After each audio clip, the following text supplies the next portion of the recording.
as the federal funds rate goes up, that puts stress on the stock market because A, it increases costs of doing business, it takes down the values of those businesses, but also it puts more incentivization back into savings. So if people are able to get better returns in fixed assets without taking risk in the markets, especially for retirement, there's a total imbalance right now of people taking risk in the markets, but when they shouldn't be, right? So if people are able to get returns in fixed markets without taking risks to be able to guarantee their standard of living, that's going to pull money out of the stock markets as well. And what that's going to do is it's going to suppress the performance of the indexes, which is going to make it so there's negative years inside of the markets and flat years, and they're not going to hit the caps.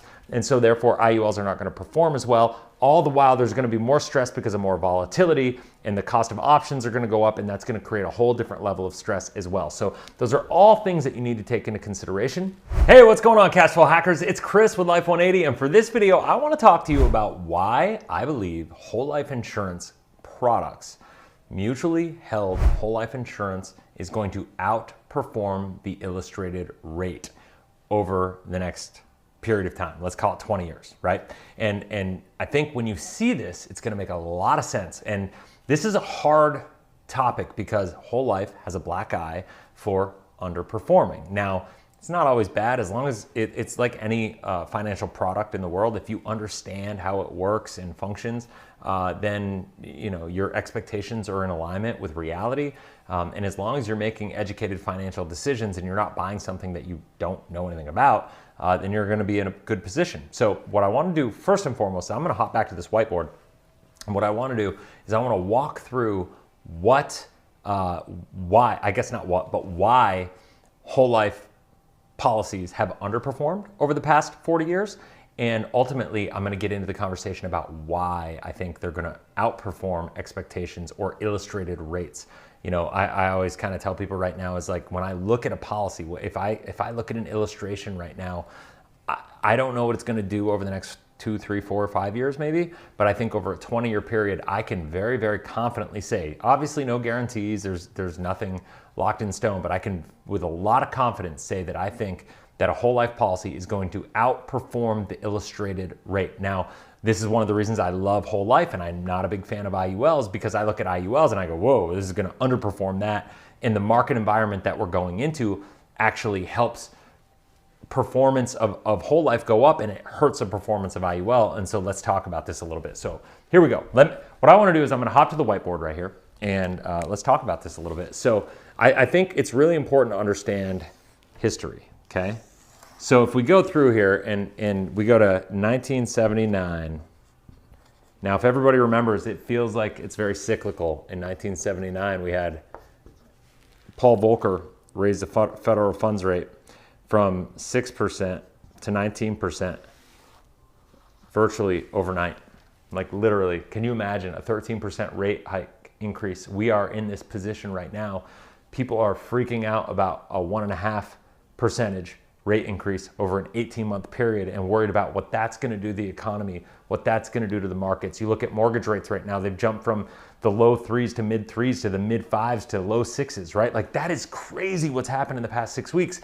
And this is because, we know that we have all this unsound economic policy going on. We printed literally 40% of the money supply that we have in this country has been printed in the last 24 months, which is insanity. I mean, pure, absolute insanity that we're doing that. But here's the deal though. When we talk about whole life insurance, right? We talk about how you have to understand, how does whole life insurance get the returns that it has? And what I always tell people is when you think about this, whole life insurance companies, mutually held whole life insurance companies, and I say this a lot in a lot of my videos, they are the #1 companies in the world when it comes to getting you the best rate of return with the preservation of capital being the #1 focus, right?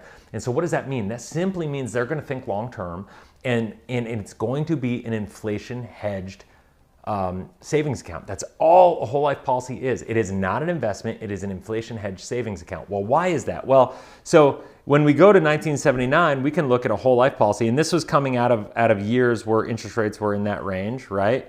And like if we went back to like 1974 or something of that nature. And so whole life dividend rates were probably in the, I don't know off the top of my head, but my guess is 7 to 8%, right? So what happened back then was inflation rates got to 13.5% in 1980, right? And so if I was looking here at 7.5 or 7 to 8% as far as dividend rate, and inflation was 13.5%, it's easy to say, well, Chris, that's not an inflation hedged savings account because you're losing money to inflation, right? And I'd say, okay, that's fair. That's fair. Like the math obviously doesn't line up there, but we have to look at the long-term side of this thing. All right, so what I want to do here is I want to show this, right? Like, and so whole life, yes, you weren't beating inflation that year, but what happened was inflation, or the federal funds rate. So black here is going to represent the federal funds rate, and the federal funds rate effectively went down to 2009. And this isn't to scale, obviously, so I apologize for my lack of artistic ability.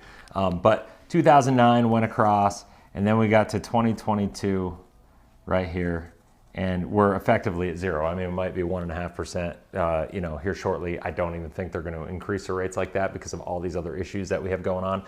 But let's say they do. So what happened here is whole life went up, and it wasn't doing really well, but then there was a tail on this because whole life companies, this is what they do. They buy these rates, and let's say they had the whole life dividend was at 7.5 and 8%. So what insurance companies did is they started off in 1979 with a 7 to 8% dividend. They got up to 14% in a relatively short period of time. They lagged the federal funds rate a little bit. There's a couple of years difference here, but the bottom line is, the insurance dividend rates kept dropping, right? And it dropped, and you could see they had this pass here, and they got to 6%, and then ultimately like 5.2% in 2022. Now, it's important to understand this because here is what inflation did, right? Inflation went up. Inflation was at 13%, so I'm trying to think. Actually, let me get a different color.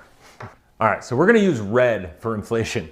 Here's what inflation did. Inflation in 1980 was 13.5%. So inflation got to here. So mind you, with the whole life, you were losing money, but inflation kind of went down, right? And because the point of rising interest rates is to take money out of circulation. And inflation went really down. And so if you had utilized this account for a whole life policy for a hedge to inflation instead of a traditional savings account, you are going to make money because you have three different forces. You have the federal funds rate, you have the dividends and how they participate in the federal funds rate in the fixed market, and then you have the actual inflation rates, which are lower. And yes, you have a couple years where it lagged here, where rates went up, but then for the next 30 years, it outperformed. So what we're doing here, and it may happen really quick, or it may take a little while to develop. We don't know this over the next, coming years, but what we know is that interest rates have to either go over or going to go up. And I don't know about you, but I'm of the camp that they have to go up, and if they don't, we have a lot more problems. Everything I'm talking about is almost inconsequential. We're going to lose the world's reserve currency standard in the world, and our cost of living, our quality of life, everything is going to get worse, right? Like as a nation, because we outsource a lot of our debt to the rest of the world. And as soon as we lose our world's reserve currency status, we lose our ability to outsource our lifestyle and our expenses to the rest of the world, and not being able to sell our bonds in the way that we do. It's not going to be as attractive, right? And so that's really important to understand. So what's going to happen is, for the first time in generations, literally since 1980, we're going to be in a position where whole life is illustrating right now, whole life insurance products are illustrating right now at the all-time low dividend scale that we've seen. And so with that in mind, as interest rates go up, what's going to happen is whole life is going to have to go up as well. Right now, these dividend rates will probably go up much faster, or the federal funds rate and the interest rates, the fixed market, will go up faster. But the bottom line is, these three things, you have to understand all of them. Now, here's the reason I don't like index universal life in this situation, is because as the federal funds rate goes up, that puts stress on the stock market because A, it increases costs of doing business. It takes down the values of those businesses, but also it puts more incentivization back into savings. So if people are able to get better returns in fixed assets without taking risk in the markets, especially for retirement, there's a total imbalance right now of people taking risk in the markets, but when they shouldn't be, right? So if people are able to get returns in fixed markets without taking risks to be able to guarantee their standard of living, that's going to pull money out of the stock markets as well. And what that's going to do is it's going to suppress the performance of the indexes, which is going to make it so there's negative years inside of the markets and flat years, and they're not going to hit the caps. And so therefore IULs are not going to perform as well. All the while there's going to be more stress because of more volatility, and the cost of options are going to go up, and that's going to create a whole different level of stress as well. So those are all things that you need to take into consideration. And so I know this is kind of messy. I know I'm not an artist, but it's really important that you understand these things. Before you buy any insurance product, before you buy IUL or whole life, it's important to understand how they work, how the internal pieces of them function behind the scenes. And I'm telling you right now, I think this is the first time, it's a really unique opportunity to be able to see that I think whole life will actually outperform how they're illustrated over a 20-year period, because I think as rates go up, we have no choice, but the fixed market is going to get better performance.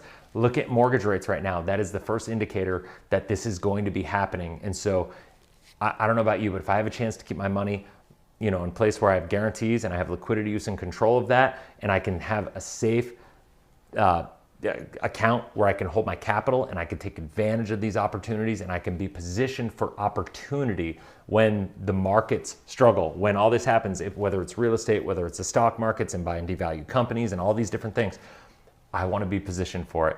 And I can't think of a better place to save my money right now than a properly designed whole life insurance policy. So anyway, I hope that makes sense. If you have any questions, comment in the comment section below. As always, if you haven't already, I'm just engage with me. Send me an email if you have any questions. I'm happy to engage with any questions. I'll make videos to questions that you have. Let me know. If you haven't already, make sure you subscribe, hit the bell, that way you get notified every time I launch a new video.